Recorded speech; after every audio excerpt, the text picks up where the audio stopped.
Here in the auditory, we will be pleased to welcome María Pesantes Duarte with the topic Level Up Language, Gamification Strategies to Enhance Grammar Proficiency in the ESL Classroom. Good afternoon, everyone. For me, it's a pleasure to be here with you. It's an honor.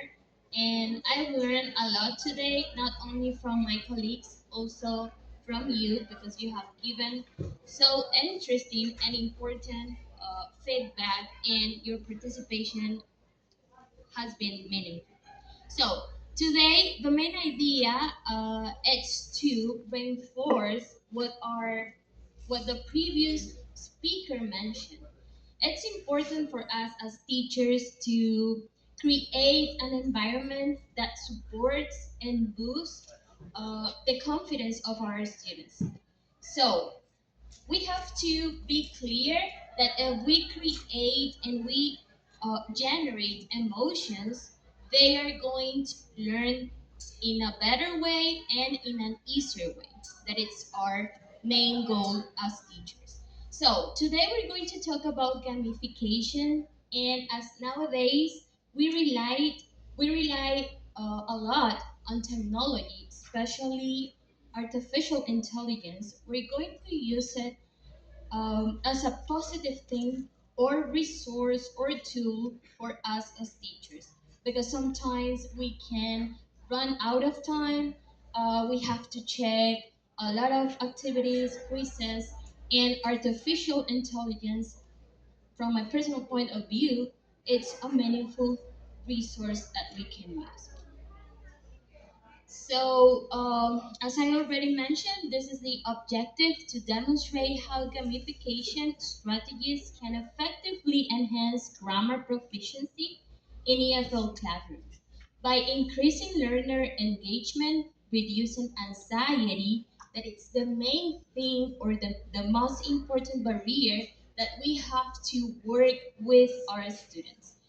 For them, just the idea of learning a language may be difficult, may represent them something that probably they don't see themselves um, as worth it to achieve that goal.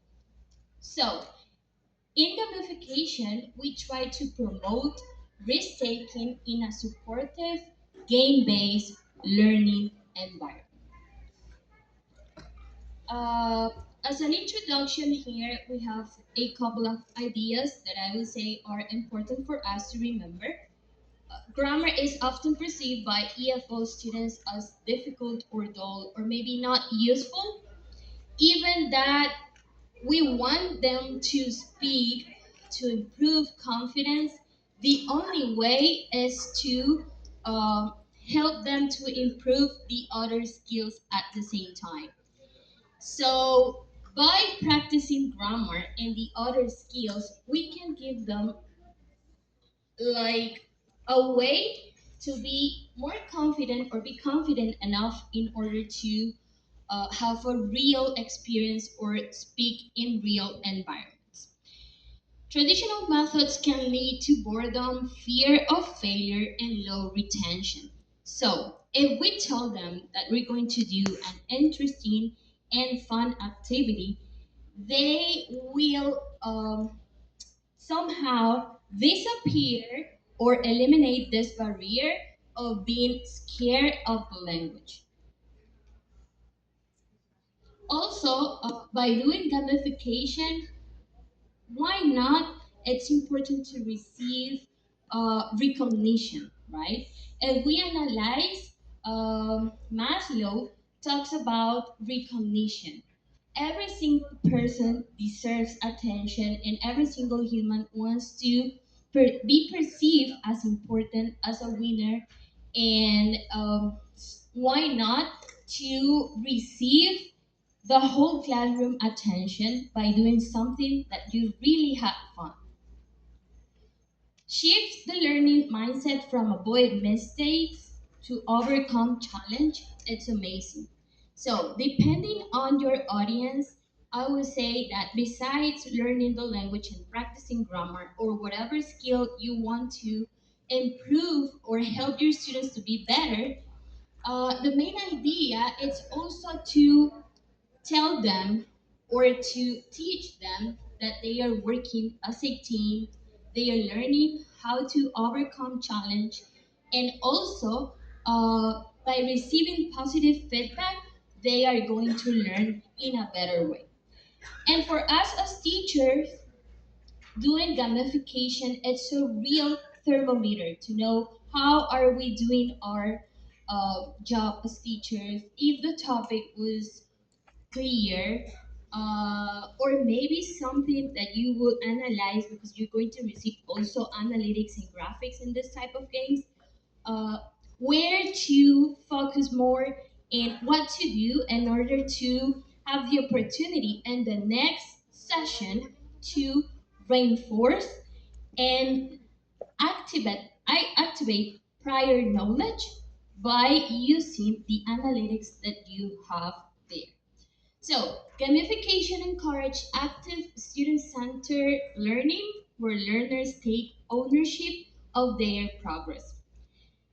I've discovered them that as they like so much this type of activities, they try to or they continue practicing at home because these platforms are for free and they want to receive recognition. They want to obtain the first place. So without telling them that it's a homework, they're going to practice at home and in an informal way, it also transforms into a homework and helps them to boost and improve all the skills that we want them to practice. So to explore how integrating gamification into grammar instruction can build confidence, improve performance, and transform classroom dynamics. Why do I like to do this? Because as teachers, also we may feel stressed, right? Tired. Sometimes we want to feel relaxed and also have fun because if we are teachers, somehow it's because we continue being those kids that in a certain point of life we said probably, oh Jesus, I used to have a teacher that this person was really good with me and this teacher generate such a beautiful emotion. I would like to be as that teacher and I would like to replicate the emotion that this wonderful and amazing human generate, right? So with this type of activities, you can also play with your students. Why not to set a challenge between students and teachers? If you're working with teenagers, you can set an agreement. Okay, if you win me, probably the test is going to be not next week, but probably in 2 weeks from now on. But at the end, you're also building this important bond that you have to create with your students.